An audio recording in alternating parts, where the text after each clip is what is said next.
Recently, we witnessed a sad situation in our country. A scene that people shouldn't see. A scene that our country should be ashamed of. A pregnant woman giving birth on the street of JFK. That is an unfortunate situation. That shouldn't be happening in our country. The country that should be part of the 21st century. The country that says we have leadership. The country that purports to have the president for the 2 years of government experience. That shouldn't be happening. That is an unfortunate situation. Our parents are angry. Women across this country are angry.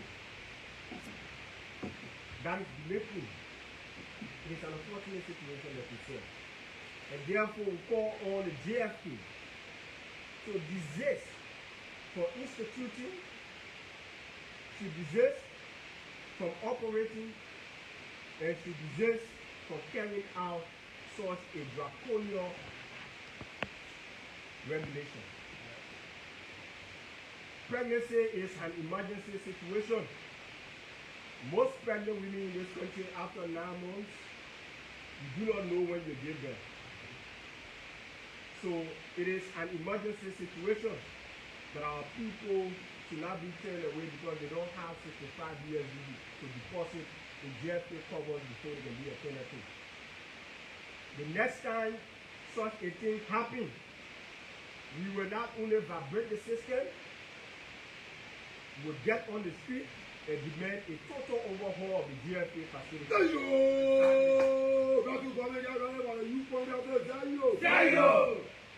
Such a thing should not be happening. We thought at the age of the president, we would have gone for historical glory and honor, but unfortunately the president has endeavored to live in luxury and vulgarity. Today we have a president who has a customized sports suit at that age. We thought that most of the rescue people told us during the campaign that this man is an old man. He does not have time for luxury. JMB has proven the contrary. He should be setting legacy that will last and be rooted in history. Such a thing as JFK should not be happening in our country. This is not what the Liberian people contracted JMB to do. The president was contracted to supply governance. Anything short of governance will be met with state resistance from the consciousness of the people. So JFK, we are watching you. Thank God you listen to the backlashes from the public that what you intended to do was only proposal. But a proposal does not come as directive, but directive of JFK after backlashes is somersaulted and said it is a proposal. Let it remain a proposal. And that proposal should be documented in the rescue cover and not to be implemented on the sovereign people of the country. So JFK, you know our position, Mr. President. You must act and act now. Healthcare is a national right. The right to healthcare is guaranteed under our Constitution. We should not be begging the state to offer healthcare to its citizens. It is a constitutional right that healthcare must be partial, must be delivered and deposited on the lives of our sovereign people in the country. So, Mr. President, we are not begging you to deliver quality healthcare. Healthcare, among many things, was part of your campaign promises. And so you must live up to them. You must live up to them, Mr. President. We now move swiftly on to another pressing issue. I think yesterday, it was reported on Spoon FM page that the government is nurturing intention to issue religious permit, operation permit to religious institutions. I think that is problematic. If you read the Constitution, Article 14, it talks about separation of state and religion. To start to issue permit on religious institutions, it is an attempt to provide religious surveillance over religious institutions in the country. That is problematic. That is an attempt to fabricate the system into chaos. Because religious institutions, mind you, the president needs to hear this. Religious institutions have captive audiences. They listen to their religious people better than they listen to the president. So if religious people are required to have operational permit, it means they get involved directly with government. There should be separation of religion and state.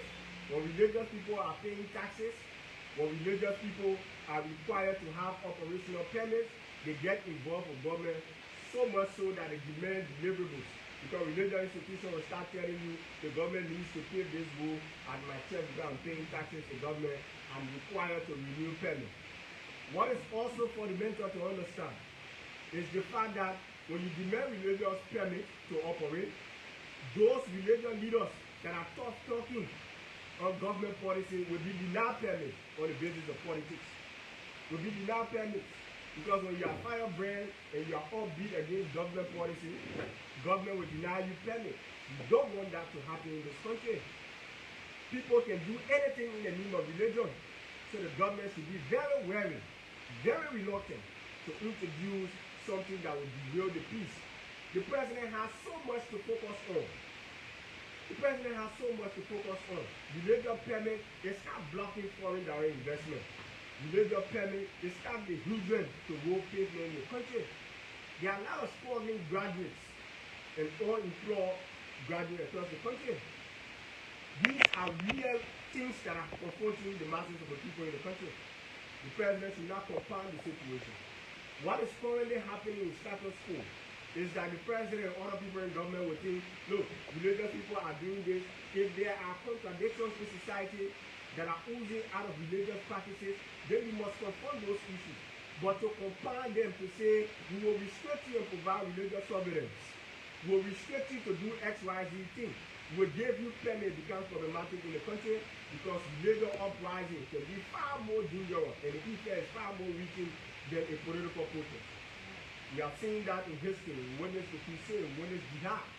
You don't want to degenerate in such things. The government should be very reluctant to focus on the deliveries in the country. However, Daniel Sano, the deputy minister who is intoxicated of government salary, he takes pride in talking loosely and spewing out insults at permanent people who perhaps you will never reach their level. The little job they gave him is intoxicated to the extent where he's proving to be a deviant to society and a very dangerous example to the unsuspecting public. Daniel Sano took recently to one Atai center and said he is ashamed of explaining to his children how a political leader dropped from 7% to 1%. Let me tell Daniel Sano what he should be ashamed of. Daniel Sano should now begin to explain to his grandchildren how he's serving in a government that is presiding over plenty while our people suffer. Daniel Sano should be concerned about the number being reported by the UNDP and the RRC. That in a country such as this, we now have 25,000 up to 100,000 Zogos in the country. These are numbers Daniel Sano should be concerned about and not electoral proofs. Daniel Sano should be concerned about the unemployment rate in the country. These are numbers he should be telling his children that I'm presiding in a government that is presiding over the country covers, and these things are permeating society. What Daniel Sano should be concerned about these numbers are numbers where in the rural part of the country, schools are deplorable. People don't have access to safe drinking water. The number of people who do not have access to safe drinking water. These are numbers Daniel Sano should be concerned about. And the ombudsman agreed with me on this point that Daniel Sano is a danger to government. He's a reckless government official that needs to be uprooted from the system so that the system can thrive. The ombudsman agreed with me recently. The ombudsman calls for his removal from the position. So you see, he's one of the bad apples in government. He's one of the bad apples in government. He has violated the code of conduct, and so he's being shortly spared for removal from the office of the deputy minister.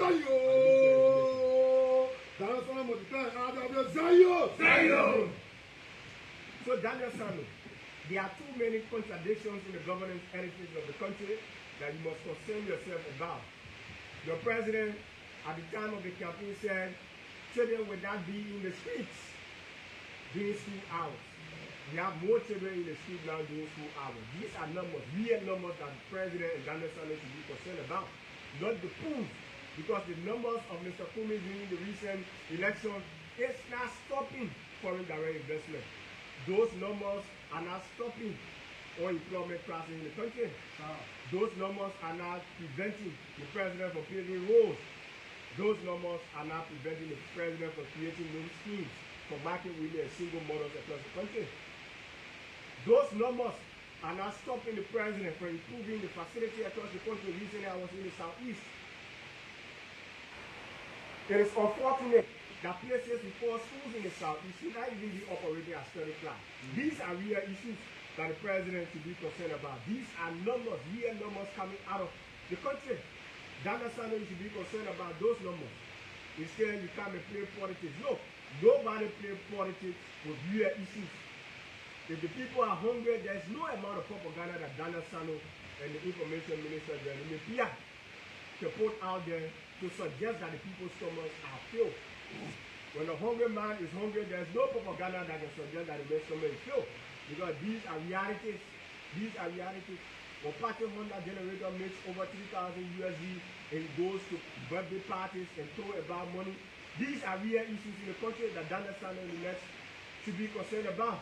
The ANC not being in power is not stopping the president from delivering those things. But this is a deflection tactic on the part of Ghana. And we in the ANC, especially the Indomitable National Youth Congress, we are not going to take this lightly. We will not allow people to deviate from the real issues. And I think the president should honor the recommendation from the ombudsman that Ghana should be immediately removed from his position because it's in violation of the Code of Conduct, Section 5.1 ABC and Section 5.8 according to the Code of Conduct. He's a deviant. Oh, you get intellectual like hunger too. Those are real issues in the country coming. And so we move on to the August 7th protest.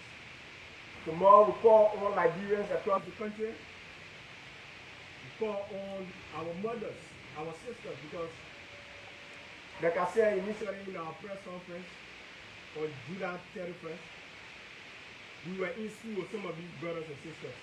We graduated from school with them. Those are smart brothers and sisters. Those we refer to as Zogos.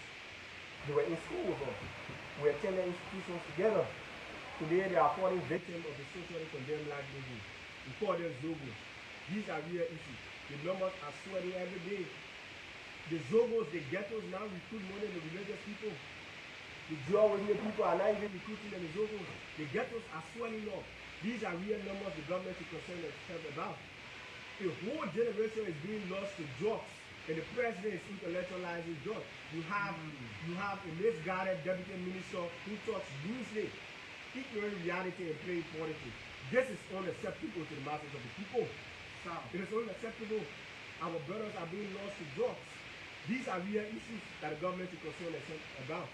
So tomorrow we call on the Indomitable National Youth Congress to assemble here at the headquarters of the ANC. We call on our brothers and sisters to assemble here at the headquarters of the ANC to join the protest, to demand solutions, to vibrate the system, to call the government attention to this speaking madman.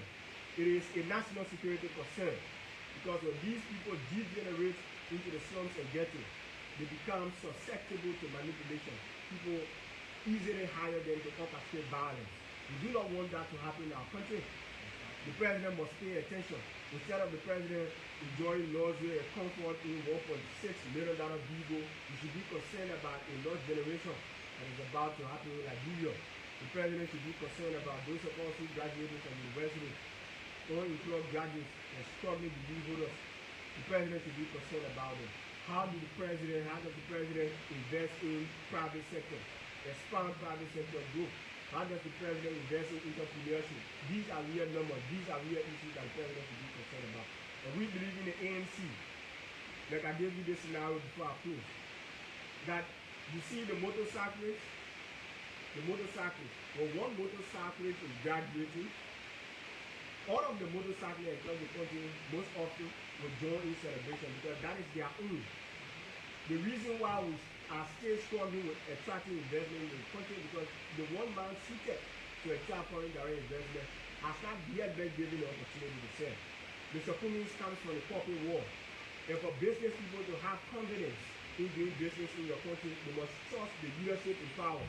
Since Mr. Cummings is one of their own, it is very easy to attract foreign direct investment because he belongs in the corporate world.